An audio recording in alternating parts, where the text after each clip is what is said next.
புகழ்பெற்ற இந்திய கிரிக்கெட் வீரரும் ஹரியானா சூறாவளி என்று அழைக்கப்படுபவருமான கபில் தேவ் உலகக்கோப்பையை வென்ற கேப்டன் மட்டுமல்ல, ஒரு வெற்றிகரமான தொழிலதிபரும் ஆவார். கிரிக்கெட்டிலிருந்து ஓய்வு பெற்ற பிறகு கபில் தேவ் அமைதியாக சுமார் 270 கோடி மதிப்புள்ள ஒரு வணிக சாம்ராஜ்யத்தை உருவாக்கி பல தொழில்களில் விரிவடைந்துள்ளார்.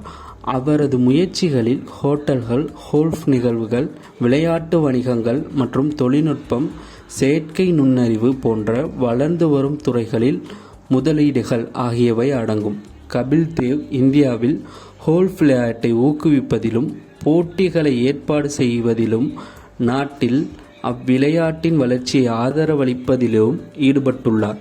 1983ஆம் ஆண்டு கிரிக்கெட் உலகக்கோப்பையை வென்றது முதல் களத்திற்கு வெளியே நிறுவனங்களையும் முதலீடுகளையும் உருவாக்குவது வரை விளையாட்டு ஜாம்பவான்கள் எவ்வாறு வெற்றிகரமான தொழில் முனைவராக மாற முடியும் என்பதை கபில் தேவின் பயணம் காட்டுகிறது.